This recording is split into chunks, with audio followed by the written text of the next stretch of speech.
Hello friends, आज मैं आपके लिए लेके आया हूँ सीडीएस 2017 में जो जनरल अवेयरनेस और जीके के जो क्वेश्चन पूछे गए थे उनको लेकर। प्रश्न पूछा गया था, निम्नलिखित में कौन सा कथन सही नहीं है। देखिए, बहुत सिंपल क्वेश्चन है, आंसर दीजिए वीडियो पॉज करके। पहला ऑप्शन था भारत का राष्ट्रीय पक्षी पैवोक्रिस्टेटस है। भारत का राष्ट्रीय फूल नेलुम्बो न्यूसीफेरा गैटर्न है।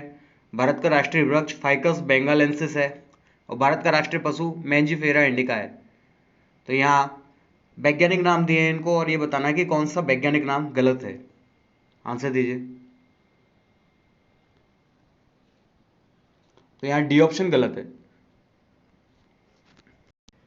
ये गलत इसलिए है क्योंकि मैंजीफेरा इंडिका जो है वो राष्ट्रीय पशु का नाम नहीं है, बल्कि आम का वैज्ञानिक नाम है मैंजीफेरा इंडिका। अब देखते हैं अन्य ऑप्शंस को। देखिए, मोर का जो वैज्ञानिक नाम है वो पावोक्रिस्टेटस है। और ये जो है कमल फूल का नाम जो है वो निलम्बो न्यूसीपेरा गैटर्न है। और बरगद का पेड़ जो है उसका वैज्ञानिक नाम फैकस बेंगालेंसिस है। और ये है आम का वैज्ञानिक नाम मैग्नीफेरा इंडिका है। 56 नंबर का प्रश्न, दक्षिण एशियाई क्षेत्रीय सहयोग संगठन यानी सार्क के संबंध में निम्नलिखित में से कौन सा कथन सही नहीं है, आपको बताना है। पहला ऑप्शन, इसका मुख्यालय काठमांडू में स्थित है। केवल चीन ही एक ऐसा देश है जिसे सार्क में पर्यवेक्षक का दर्जा प्राप्त है। प्रथम सार्क शिखर सम्मेलन ढाका में हुआ था। 18वां सार्क शिखर सम्मेलन नेपाल में हुआ था। आंसर दीजिए सभी।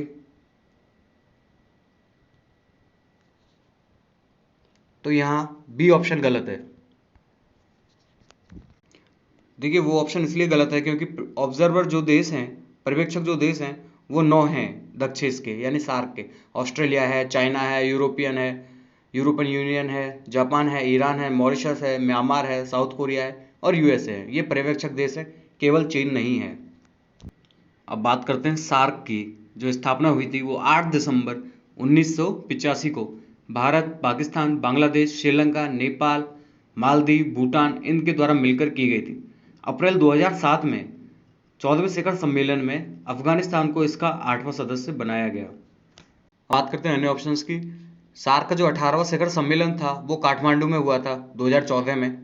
और जो सार्क का हेडक्वार्टर है वो काठमांडू के अंदर स्थित है। प्रश्न पूछा गया था, निम्नलिखित में से कौन सा संघ सरकार की राजस्व प्राप्तियों का घटक नहीं है। निगमित कर प्राप्तियां, लाभांश तथा लाभ, विनिवेश प्राप्तियां, ब्याज प्राप्तियां। देखिए, हिंदी थोड़ा टफ है, इसका इंग्लिश वर्जन भी देखते हैं। यह है इस क्वेश्चन का इंग्लिश वर्जन। वीडियो पॉज करके एक बार इंग्लिश की टर्म्स भी देखिए, हिंदी में समझ नहीं आता है तो। आंसर दीजिए सभी वीडियो पॉज करके।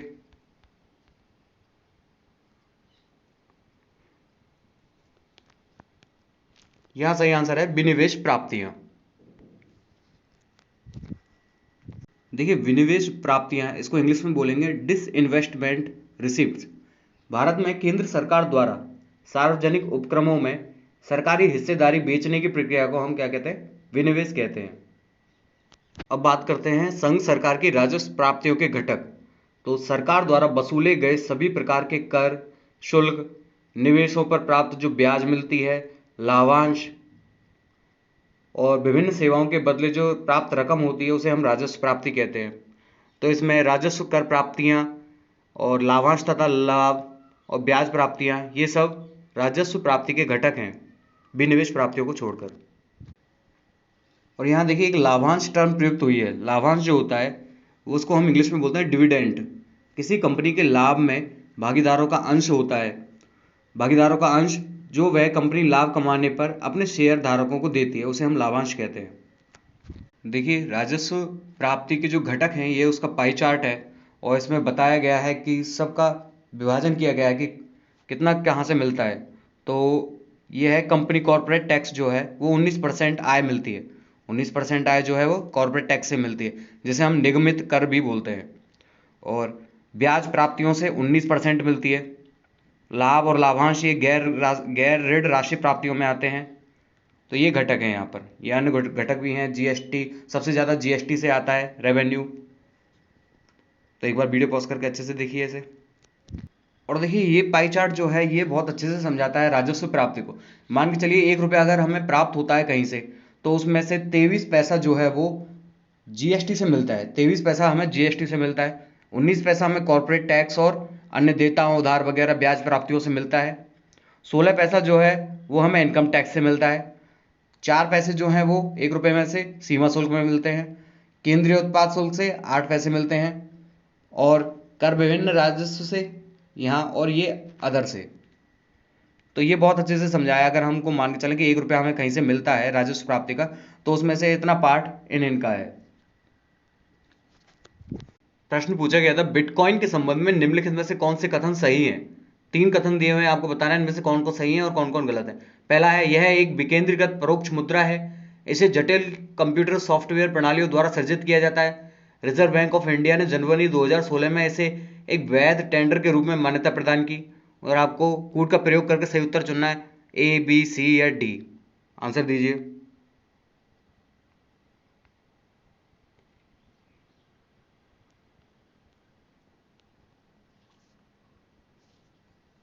तो यहां सही आंसर है केवल 1 और 2। तीसरा यहां गलत है, तीसरा कथन यहां गलत है। अब बात करते हैं बिटकॉइन के बारे में। बिटकॉइन देखिए, ये चित्र में बिटकॉइन दिखाया गया है। बिटकॉइन एक विकेंद्रीकृत डिजिटल मुद्रा है। तो विकेंद्रीकृत डिजिटल मुद्रा, इसका मतलब क्या है? इसका मतलब यह है कि यह किसी केंद्रीय बैंक द्वारा संचालित नहीं होती है। यह एक आभासी मुद्रा है, वर्चुअल जिसे बोलते हैं, ये वैसी मुद्रा है। और इसकी शुरुआत जो हुई है वो 3 जनवरी 2009 को हुई थी। अब बात करते हैं बिटकॉइन और भारतीय रिजर्व बैंक के बारे में। तो भारतीय रिजर्व बैंक द्वारा 24 दिसंबर 2013 को बिटकॉइन जैसी वर्चुअल मुद्राओं के संबंध में एक प्रेस प्रकाशन जारी किया गया था। इसमें कहा गया था कि इन मुद्राओं को लेन देन को कोई आधिकारिक अनुमति नहीं दी गई है। इसका लेन देन करने में कई स्तर पर जोखिम भी मिलते हैं। 1 फरवरी 2017 और 5 दिसंबर 2017 को रिजर्व बैंक ने पुनः इसके बारे में सावधानी जारी की थी। प्रश्न पूछा गया था निम्नलिखित में से कौन सा एक शांतिकालीन वीरता पुरस्कार है। ऑप्शन में थे शौर्य चक्र, वीर चक्र, युद्ध सेवा मेडल, परमवीर चक्र। वीडियो पॉज करके आंसर दीजिए।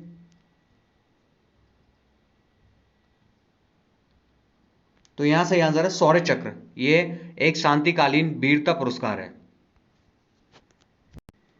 अब देखिए, भारत में वीरता पुरस्कारों के बारे में बात करते हैं। स्वतंत्रता के पश्चात भारत सरकार द्वारा 26 जनवरी 1950 को प्रथम 3 वीरता पुरस्कार दिए गए थे, जारी किए गए थे। पहले कौन कौन से थे? परमवीर चक्र, महावीर चक्र और वीर चक्र। ये प्रारंभ किए गए थे शुरुआत में 3। फिर इसके पश्चात भारत सरकार द्वारा 4 जनवरी 1952 को अन्य 3 वीरता पुरस्कार दिए गए, प्रारंभ किए गए, जिनमें अशोक चक्र श्रेणी फर्स्ट, श्रेणी सेकंड, श्रेणी थर्ड। फिर जिन्हें 1967 में उन्हें पुनः नाम दिया गया। अशोक चक्र फर्स्ट को तो अशोक चक्र, और अशोक चक्र सेकंड को कीर्ति चक्र, अशोक चक्र थर्ड को शौर्य चक्र का नाम दिया गया। ये वीरता पुरस्कार वर्ष में 2 बार घोषित किए जाते हैं, गणतंत्रता दिवस के अवसर पर और स्वतंत्रता दिवस के अवसर पर। इन पुरस्कार का वरीयता क्रम क्या है कि सबसे बड़ा जो है वो परमवीर चक्र है, फिर उसके बाद अशोक चक्र है, फिर उसके बाद महावीर चक्र है, फिर उसके बाद कीर्ति चक्र आता है, वीर चक्र और शौर्य चक्र सबसे लास्ट में आता है। तो ये इनका वरीयता का क्रम है। अब देखिए, बात करते हैं शौर्य चक्र के बारे में। शौर्य चक्र जो है, ये चित्र में शौर्य चक्र दिखाया गया है। यह भारत का शांति के समय वीरता का पदक है। यह सम्मान सैनिकों और असैनिकों को असाधारणता, वीरता या प्रकट शूरता या बलिदान के लिए दिया जाता है। यह मरणोपरांत भी दिया जा सकता है और वरीयता में यह कीर्ति चक्र के बाद आता है। वैसे तो शांति के समय जो दिया जाने वाला देश का सबसे बड़ा वीरता पुरस्कार है वो वैसे अशोक चक्र के नाम से है, लेकिन यहाँ ऑप्शन में अशोक चक्र दिया नहीं था, शौर्य चक्र दिया था। तो यहाँ ऑप्शन शौर्य चक्र सही था। अब देखते हैं अन्य पुरस्कारों को। जैसे ये है वीर चक्र, वीर चक्र का पदक है। ये है परमवीर चक्र जो वीरता में सर्वश्रेष्ठ है, और ये है युद्ध सेवा मेडल। अगला प्रश्न, यह तथ्य कि ग्रह सूर्य के चारों ओर वृत्तों में नहीं बल्कि दीर्घ वृत्तों में घूमते हैं, सबसे पहले किसने प्रदर्शित किया था? गैलीलियो ने, मार्टिन लूथर ने, जोहानस केपलर ने, कोपरनिकस ने। आंसर दीजिए सभी।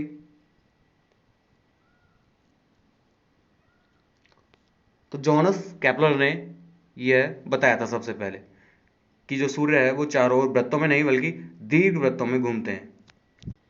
देखिए, ये हैं जर्मन ज्योतिष जोहानस केपलर। इन्होंने बताया विश्व में सभी कुछ वृत्ताकार नहीं है। सौर मंडल के सभी ग्रह वृत्ताकार कक्षा में सूर्य की परिक्रमा नहीं करते, अपितु एक दीर्घ वृत्त पर चलते हैं। सभी ग्रह एक दीर्घ वृत्त पर चलते हैं और जिसकी नाभि पर सूर्य विराजमान है। और इन्होंने यह भी बताया कि पृथ्वी पर समुद्रों में ज्वार भाटा चंद्रमा के आकर्षण के कारण आता है।